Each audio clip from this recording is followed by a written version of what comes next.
Assalamualaikum warahmatullahi wabarakatuh. Pemirsa RCTV Langka Padane, Senovia Aprilia menyapa Anda untuk Legislatif DPRD Kabupaten Cirebon. Ya pemirsa, kita akan berbincang bersama dengan wakil rakyat dari Kabupaten Cirebon di DPRD Legislatif Kabupaten Cirebon ini pemirsa. Untuk malam hari ini, kita akan berbincang bersama dengan Ketua DPRD Kabupaten Cirebon, ada Bapak Muhammad Lutfi, MSI. Assalamualaikum Kang Lutfi. Waalaikumsalam warahmatullahi wabarakatuh. Oke, di awal tahun ini Kang, kita kembali berjumpa untuk legislatif, pasti menyapa juga untuk warga Kabupaten Cirebon dan pemirsa setia RCTV. Oke, ngomong-ngomong awal tahun seperti apa nih agenda dari DPRD Kabupaten Cirebon? Ya, yang pertama, kita sudah melewati tahun 2021, banyak progres pembangunan yang bisa kita kerjakan dan banyak evaluasi untuk kita benahi di 2022. Oke. Dan kita berharap sisa 3 tahun ke depan, 22, 23, dan 24, banyak persoalan-persoalan besar yang bisa diraih. Oke. Dan target 2024 Cirebon yang lebih baik. Oke, setiap tahunnya pasti punya target yang lebih baik. Oke, tapi secara detailnya lebih baik dalam hal seperti apa nih, Kang Lutfi? Yang pertama, pasti soal tingkat kesejahteraan. Kalau bicara soal tingkat kesejahteraan, yang paling mendasar adalah soal pelayanan dasar. Oke. Pelayanan dasar ini terkait dengan fasilitasi pendidikan di Kabupaten Cirebon. Yang kedua, fasilitasi kesehatan, pelayanan kesehatan di Kabupaten Cirebon. Yang ketiga, fasilitasi terkait dengan administrasi pendidikan di Kabupaten Cirebon. Oke. Di luar pelayanan dasar, tahap berikutnya adalah terkait dengan kebutuhan ekonomi. Nah, Ekonomi. kebutuhan ekonomi ini faktornya, instrumennya ada banyak. Tapi indikator tentang kesejahteraan terkait ekonomi adalah soal pengangguran. Apakah masyarakat hari ini punya kesempatan yang besar untuk bisa bekerja, untuk bisa berpenghasilan dan akhirnya punya daya beli? Strategis berikutnya adalah terkait dengan kemiskinan. Apakah masyarakat Cirebon Raya ini sudah bebas dari kemiskinan? Nah, ini persoalan yang harus diraih juga. Oke. Setelah itu baru kita bicara soal infrastruktur dan Faktor penunjang lainnya. Oke, dari untuk sektor pendidikan ini kan sudah persiapan untuk PTM 100% nih, Kang Lutfi ya. Dan pastinya juga ini sudah ada perkembangannya, apalagi ini sudah anak-anak sudah divaksin juga. Jadi untuk sektor pendidikan ini sudah ada kemajuan termasuk ya untuk wilayah Kabupaten Cirebon dan sekitarnya pemirsa dengan adanya persiapan PTM untuk 100%. Kemudian sektor ekonomi tadi disampaikan bahwa harus ada daya beli yang meningkat. ya, meningkatkan daya beli. Maksudnya begini, Mbak. Setiap daerah punya keunggulan komparatif masing-masing, ya. Tergantung dari potensi yang dimiliki. Misalnya Kuningan pertaniannya bagus, kemudian potensi pariwisatanya juga bagus. Kota Cirebon hari ini potensi perdagangan dan jasanya juga baik, gitu kan. Majalengka dia punya bandara, Subang punya pelabuhan Patimban sebagai potensi penggerak ekonomi. Nah, kalau dibandingkan dengan Kabupaten Cirebon, apa kira-kira sektor yang perlu didorong oleh pemerintah di akselerasi pembangunannya sehingga sektor itu bisa menyelesaikan persoalan pengangguran dan kemiskinan. Misalnya, kalau seandainya Kabupaten Cirebon mendorong sektor industri, apakah sektor industri bisa menciptakan lapangan kerja sehingga penganggurannya terurai, ataukah tidak misalnya. Yang kedua, misalnya kita dorong sektor pariwisata. Apakah pariwisata kalau kita genjot ini bisa menyelesaikan masalah kemiskinan dan pengangguran di Kabupaten Cirebon? Ini juga perlu kita pilah-pilah. Seperti kota Yogyakarta. Kota Yogyakarta itu sektor yang didorong adalah sektor pendidikan. Pendidikannya. Sektor pendidikan ini sangat mendongkrak perekonomian di Yogyakarta. Selain pendidikan, mereka dorong sektor pariwisata. Cara kita mengukur suatu sektor apakah bisa mendorong menggerakkan perekonomian sederhana, Mbak. Seperti apa tuh, Kang? Misalnya begini, pariwisata yang datang ke Yogyakarta itu setahun mungkin bisa lebih di atas 10 juta kunjungan. Kalau setiap orang mengeluarkan uang 1 juta saja, berarti dari 10 juta kunjungan itu ada uang berputar di Jogja kurang lebih 10 triliun. 10 triliun ini kan dibelanjakan untuk oleh-oleh, untuk makan, kuliner, kemudian beli souvenir, penginapan, transportasi. Intinya uang berputar di Jogja. Ketika uang berputar, maka masyarakat bisa mendapatkan kesempatan untuk mendapatkan keuntungan ekonomi dari perputaran uang itu. Yang kedua, terkait pendidikan di Jogja. Kalau ada 1 juta, ada 1 juta siswa yang sekolah di Jogja. Setiap hari dikirim uang dari orang tuanya 500.000. Berarti kan kira-kira setiap bulan ada uang beredar 500 miliar dari kiriman. Itu ya. Nah, 500 miliar ini kan jadi apa? Jadi pendongkrak ekonomi karena uang berputar. Sama di Kabupaten Cirebon juga kurang lebih kira-kira begini. Ada 1.000 orang yang datang berwisata ke Gunung Jati setiap malam. Tapi kita menahan dia lebih dari 3 jam saja di Kabupaten Cirebon susah. Kalau hanya datang, kemudian ziarah, kemudian ngopi, ngerokok, ini yang uang yang dibelanjakan kan nggak lebih dari 20-30 ribu. Sedikit gitu ya Kang ya? Sedikit. Tapi kalau kita bisa nahan sampai 1 malam gitu kan. Ada destinasi lain yang perlu dikunjungi selain ziarah, ini bisa menggerakkan ekonomi. Nah sekarang pertanyaannya,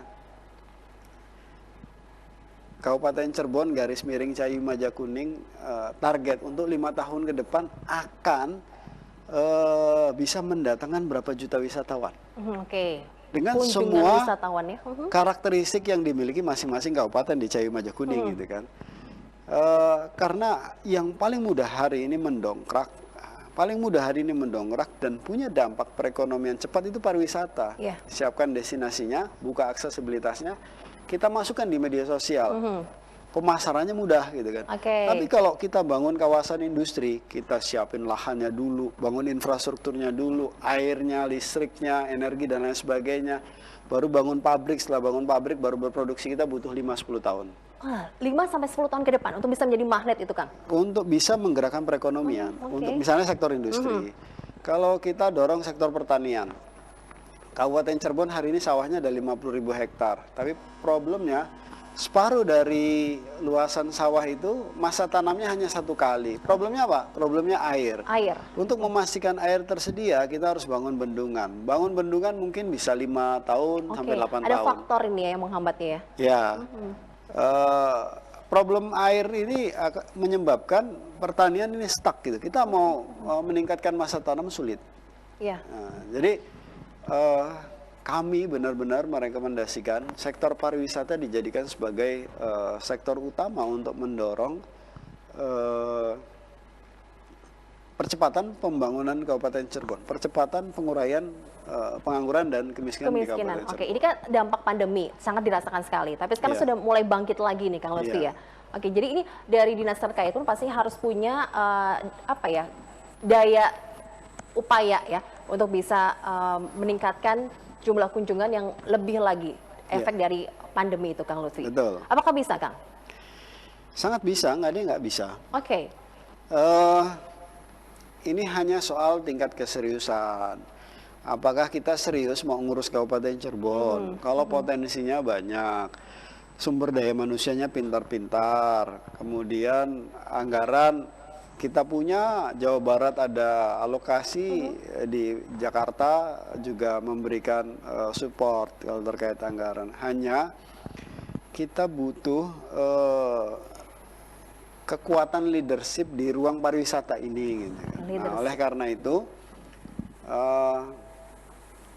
untuk bisa menyelesaikan ini kita perlu bersinergi, bahwa pariwisata bukan hanya tugasnya pemerintah daerah, bukan pula hanya tugasnya dinas pariwisata, tapi tugas kita semua sebagai shareholder yang ada di Kabupaten Cirebon. Kabupaten Cirebon ini sudah smart city dari sektor pariwisatanya pun konon sudah banyak upaya yang dilakukan dengan digitalisasi ya Kang Lutfi ya untuk bisa mempromosikan pariwisata dan kebudayaan yang ada di kita. Tapi seperti ada yang kurang Kang karena mohon maaf mungkin dari sektor anggaran Kang Lutfi sering berkali-kali mengatakan mindset harus dirubah, jangan melulu soal anggaran, tapi harus ada inovasi ya Kang. Sama sekali tidak bisa dijadikan alasan yang menyebabkan kita tidak bergerak. Anggaran itu hanya instrumen kecil saja yang diperlukan untuk menstimulus gerak pembangunan pariwisata.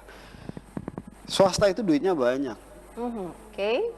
Yang mereka butuhkan adalah soal regulasi, soal bagaimana pemerintah menyiapkan regulasi yang baik terkait dengan kepastian berusaha teman-teman di ruang swasta.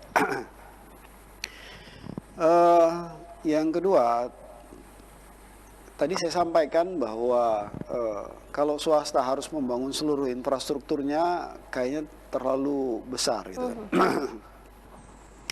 Yang perlu dilakukan pemerintah adalah setelah membuat regulasi menyiapkan infrastruktur dasarnya. Infrastruktur dasar ini bukan hanya digunakan oleh sektor pariwisata, tapi industri juga pakai itu, perdagangan dan jasa pakai itu, kemudian masyarakat juga pakai itu gitu. Apa? Aksesibilitas. Jadi menurut saya kita nggak perlu pusing di ruang anggaran. Yang perlu sekarang ini bagaimana membangun visi dulu, kemudian membangun solusi, strategi untuk mencapai visi itu. Kalau saya sederhana, 2024 kita harus bisa meningkatkan kunjungan sampai 3 kali lipat. Kalau sekarang kunjungannya misalnya per tahun Targetnya sekitar 500 sampai 600 ribu ya kita genjot lah 3 kali lipat ya. 3 kali lipat. Gimana caranya? Kita siapkan aksesibilitasnya, kita siapkan destinasinya, kemudian paket-paket pariwisatanya juga kita buat. Banyak sih, detailnya banyak. Tapi sejauh ini apa yang dilakukan oleh dinas terkait apakah sudah maksimal nih Kang Lutfi?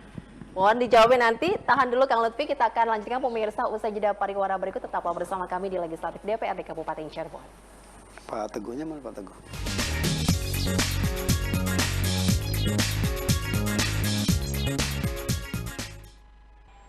Kami kembali untuk Anda pemirsa di Legislatif DPRD Kabupaten Cirebon bersama dengan Ketua DPRD Kabupaten Cirebon ada Kang Lutfi di sini. Silakan untuk pemirsa yang ingin bergabung bersama kami bisa gunakan line telepon di 0231482138. Malam hari ini kita berbincang terkait dengan pengembangan sektor pariwisata. Ini sebagai solusi pengentasan pengangguran dan kemiskinan di Kabupaten Cirebon. Oke, ada dinas terkait yang menangani sektor pariwisata. Nah, dari pengamatan Kang Lutfi sendiri, seperti apa progresnya ini untuk bisa meningkatkan smart tourism di Kabupaten Cirebon kita? Iya. Kalau smart tourism masih agak sedikit panjang.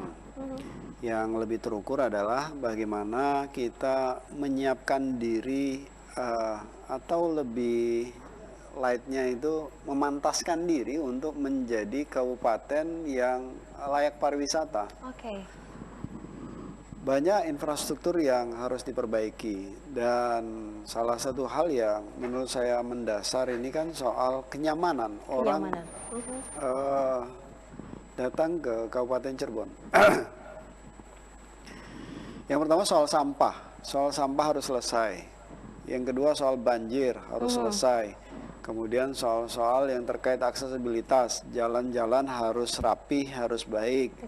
Yang ketiga, baru kita bicara soal destinasinya, yang bisa menjadi magnet pariwisata itu sendiri. Di Kabupaten Cirebon, sektor apa nih? Alamnya atau dari apanya nih, Kang? Kalau alam kita kurang. Bandingkan dengan Kuningan? Bandingkan dengan Kuningan, bandingkan dengan Majalengka, kita kurang. Yang menurut saya layak untuk dijual adalah pariwisata kuliner, budaya, dan pariwisata buatan ya. Nah, pariwisata budaya ini cukup lumayan untuk untuk didorong menjadi salah satu destinasi unggulan. Nah, yang akan dilakukan hari ini oleh teman-teman Dinas Pariwisata dan pemerintah daerah adalah menyiapkan rencana induk pariwisata. Kira-kira apa isi rencana induk yang harus dibuat? Nah, kalau kami menargetkan ada 3 juta kunjungan setiap tahun. Kira-kira destinasi apa yang harus dibuat yang bisa menjadi magnet untuk memastikan orang datang ke Cirebon? Oke. Dalam rencana induk pariwisata yang mau kita dorong, ada 3 zona kawasan ekonomi khusus pariwisata. Yang pertama, wisata kuliner dan religi, Pleret, Gunung Jati. Kita akan menjadikan ini sebagai satu kawasan khusus. Kawasan khusus. Jadi dari Trusmi, Pleret, kemudian di situ ada melintasi stasiun kereta Cangkring sampai ke Gunung Jati. Kurang lebih ini jaraknya sekitar 7 km. Nah, 7 km ini kita jadikan sebagai kawasan khusus pariwisata. Kita akan dorong kawasan ini menjadi kombinasi antara wisata religi, kuliner, dan kebudayaan yang menjual dan levelnya level Jawa Barat gitu. Kita berharap dari kawasan ini bisa didorong 1,5 juta kunjungan setiap tahun mulai 2024. Kemudian yang kedua, kawasan ekonomi khusus pariwisata Mundu, Setu Patok, Beber. Ini sebagai satu wilayah khusus. Setu Patok itu nggak kalah dengan Situ Patenggang Bandung. Oke. Setu Patok nggak kalah dengan Telaga Sarangan yang ada di Jawa Timur. Hanya persoalannya bis aja nggak bisa masuk ke Setu Patok Dari karena jalannya kecil. itu ya? Karena jalannya kecil. Kalau aksesibilitas kita buka dengan RW 16 meter atau 12 meter lah minimal, kemudian bis bisa masuk, ini kawasan ini akan berkembang. Kita bisa jual kawasan Setu Patok ini sebagai salah satu destinasi yang menarik untuk dijadikan sebagai kawasan pariwisata. Artinya apa? Artinya ketika ini sudah ditetapkan menjadi kawasan ekonomi khusus, pemerintah daerah, pemerintah provinsi, pemerintah pusat, termasuk swasta bisa kita sinergiskan untuk melakukan program yang sama. Gitu. Kalau sendiri-sendiri ini daya hentaknya kecil, tapi kalau pada saat yang bersamaan kita lakukan intervensi dari semua bidang, sektor, dan kewilayahan, saya yakin kawasan ini akan berkembang. Oke, jadi perlu adanya pihak ketiga untuk bisa bekerja sama. Semua pihak, tidak hanya pihak ketiga, mungkin pihak keempat juga. Oke, jadi Kelima untuk mandiri belum bisa ya, untuk dari pemerintah daerah melalui dinas terkait ya, Kang? Tetap harus sinergi. Kita nggak akan pernah bisa bergerak dan melompat jauh kalau kita nggak bersinergi. Gitu. Oke, kondisi tadi disampaikan di Setu Patok, itu juga sama di kita punya Batu Lawang. Sudah bagus, Kang, tapi akses menuju ke sana itu dirasa masih kurang layak. Batu Lawang juga salah satu destinasi yang menurut kita perlu didorong ya. Hanya kita perlu mengemas ulang terkait dampak turunan ekonomi yang bisa bekerja di situ gitu. Kita kan nggak ingin pariwisata ini nggak punya multiplier effect terhadap pengembangan ekonomi di sekitar. Ada yang menarik di Kabupaten Banyuwangi, Jawa Timur. Pemerintah daerah Banyuwangi hanya memberikan izin hotel bintang 4 dan bintang 5. Untuk dibangun di sana? Hotel bintang 1, bintang 2, dan 3 nggak dikasih izin. Karena untuk kelas menengah bawah langsung dibuang ke homestay. Jadi yang dikembangkan ini penginapan masyarakat berbasis homestay. Jadi masyarakatnya pun ikut mendapatkan kueh ekonomi. Kalau yang mendapatkan kueh ekonomi hanya kelompok besar saja, berarti nggak bermanfaat nih skema pembangunan yang kita dorong. Nah, kita pun ingin mendorong terkait dengan kawasan ekonomi ini, homestay kita kembangkan. Dan harapannya bisa masyarakat terlibat di dalam pembangunan pariwisata. Sektor pariwisata bangkit, kemudian sektor ekonomi yang di masyarakat sekitarnya pun bisa maju begitu ya? Ya harus. Cara berhitungnya gini, kalau kita mendorong pariwisata gitu, wisata kuliner, wisata religi. Ketika datang 3 juta kunjungan pariwisata dalam waktu 1 tahun, pertanyaan mendasarnya kan berapa tingkat ekonomi yang bisa di-grab oleh pemerintah daerah. Ya. Artinya keuntungan ekonomi yang didapat oleh pemerintah daerah seberapa besar dari pajak daerah. Kemudian kalau ekonomi masyarakat bagaimana? Cara berhitungnya sederhana. Berapa jumlah lembar kain batik yang dijual di kawasan Trusmi ketika itu menjadi kawasan ekonomi khusus pariwisata gitu, dengan 3 juta kunjungan. Berapa bakso yang terjual di sekitar kawasan pariwisata itu, berapa mangkok bakso yang terjual, dan berapa tukang bakso yang mendapatkan keuntungan dari pariwisata itu gitu. Kemudian kalau selain tukang bakso, UMKM-nya, tukang cilok itu laku nggak di kawasan pariwisata? Pedagang-pedagang yang ada sekitar situ Kan ya? kira-kira gitu. Kemudian dari 3 juta yang menginap itu berapa banyak? Iya.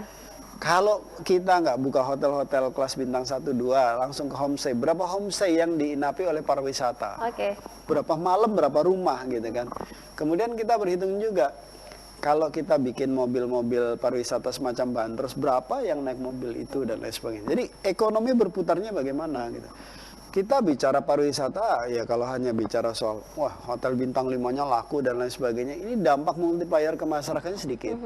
Tapi kalau kita berhitung nih, nanti yang ziarah ke Gunung Jati, kemudian kita bikin tenan-tenan untuk usaha UMKM kuliner kaki lima, jualan empal dan lain sebagainya.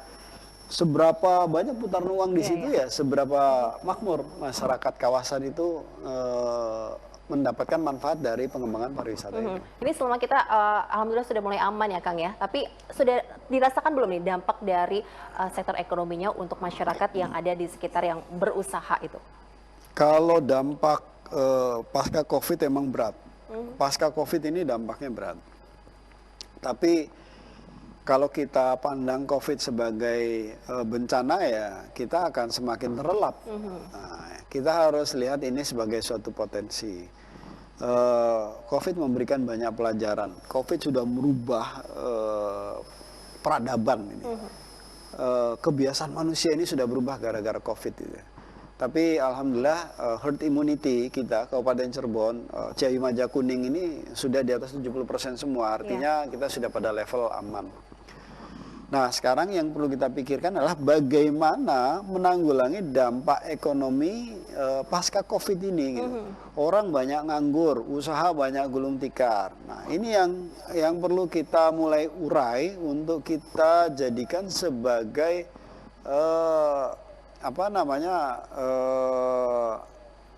langkah prioritas menyelesaikan masalah.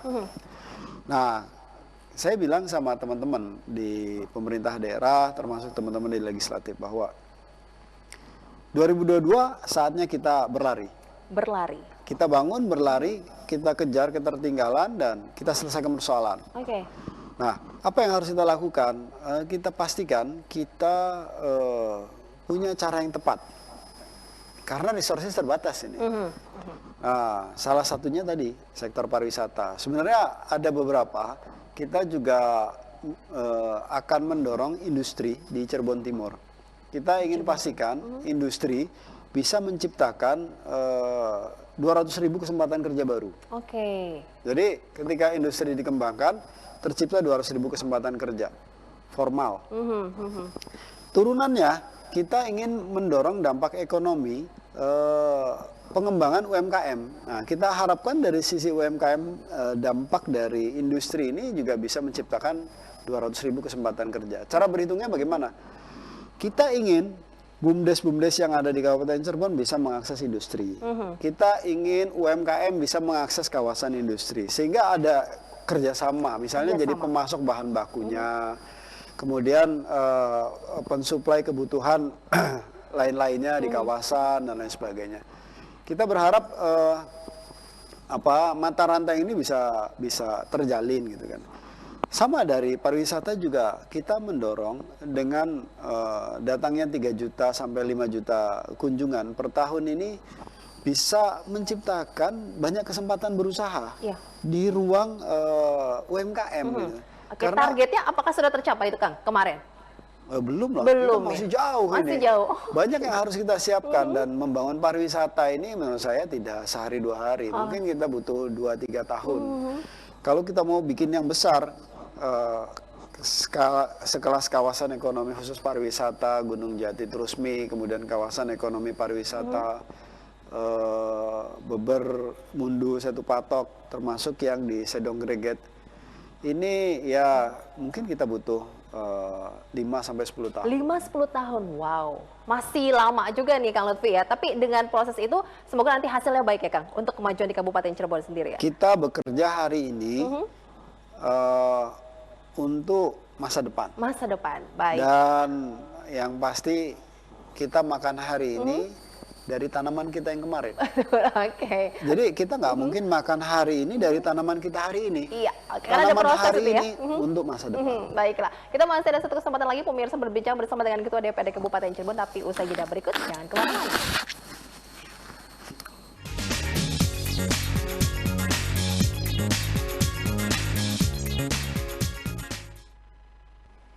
Kami kembali untuk Anda pemirsa di Legislatif DPRD Kabupaten Cirebon. Untuk pengembangan sektor pariwisata di Kabupaten Cirebon, kita tahu sendiri sudah ada banyak upaya yang dilakukan dari medsos. Tapi upaya itu sepertinya kurang ngena ya Kang, kalau misalkan tidak diimbangi dengan perbaikan infrastruktur di Kabupaten Cirebon ya. Ya.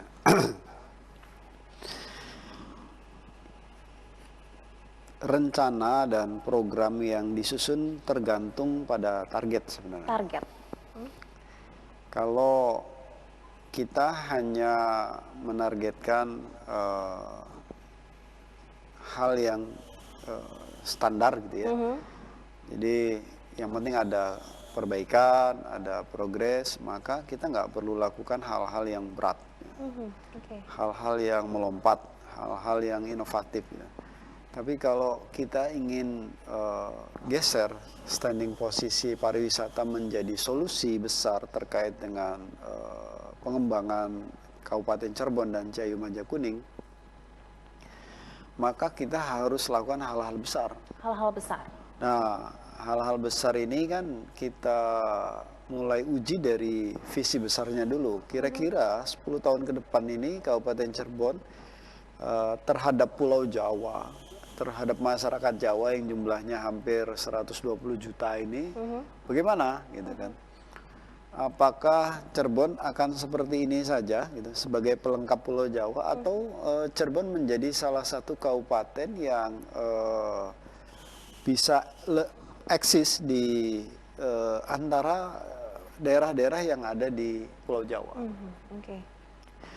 Kalau salah satunya kita ingin mendorong pariwisata, kita harus pastikan Cirebon bisa bersaing dengan Jogja, Cirebon bisa bersaing dengan Banyuwangi, Cirebon bisa bersaing dengan Malang, Cirebon bisa bersaing minimal dengan Bogor, dengan Bandung gitu. Kalau kita nggak pernah melihat ukuran-ukuran itu, kita nggak tahu standing posisi Cirebon dibandingkan kabupaten lain. Nah, untuk bisa mengimbangi Bogor gitu ya, dengan kawasan strategisnya Puncak yang punya alam bagus itu, apa yang harus dilakukan Cirebon?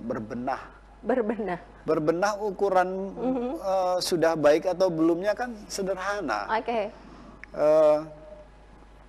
Instrumen indikator yang bisa dipakai untuk memastikan pariwisata ini maju, yang pertama destinasinya dibangun gitu. Menjadi destinasi yang layak wisata. Sudah layak kan yang ada di Kabupaten Cirebon? Kalau secara potensi di atas layak, tapi kan perlu kita kemas ulang untuk memastikan ini menjadi jauh lebih menarik gitu. Yang kedua soal aksesibilitas, kita perlu sekali untuk mulai menyiapkan kemudahan-kemudahan gitu. Kertajati hari ini kan masih belum operasi ya. Mungkin 1-2 tahun ke depan mulai akan operasional. Cisumdawu udah dibuka kemarin. Nah, kita berharap aksesibilitas dari Kertajati sampai ke destinasi-destinasi yang ada di Kabupaten Cirebon itu disiapkan. Saya mau wisata ke Gunung Jati, tapi dari Kertajati susah ini kan, aksesnya gitu, dan lain sebagainya. Nah, yang ketiga yang perlu kita siapkan adalah masyarakat sadar wisata. Masyarakat sadar wisata. Kalau kita nggak siapkan masyarakat sadar wisata, masyarakat tidak akan pernah bisa membantu pemerintah daerah untuk mewujudkan sektor pariwisata sebagai sektor yang sektor unggulan yang harus dikembangkan untuk menyelesaikan pengangguran dan kemiskinan di Kabupaten Cirebon. Kalau Mbak Novi main ke salah satu bank swasta yang ada di Kabupaten Cirebon, baru masuk itu langsung disambut sama satpam. Selamat datang Mbak, apa yang bisa kami bantu? Dari keramahannya. Kenapa satpam itu bisa seramah itu? Padahal dia security yang harusnya galak gitu kan. Karena satpam itu tahu bagaimana cara dia membantu visinya pemilik bank. Iya. Supaya banknya laku gitu kan. Dia tahu visinya, jadi dia tahu cara dia membantu pemilik bank supaya masyarakat itu senang nabung di bank dia. Kalau satpam itu nggak tahu visinya, dia nggak bakalan bisa membantu.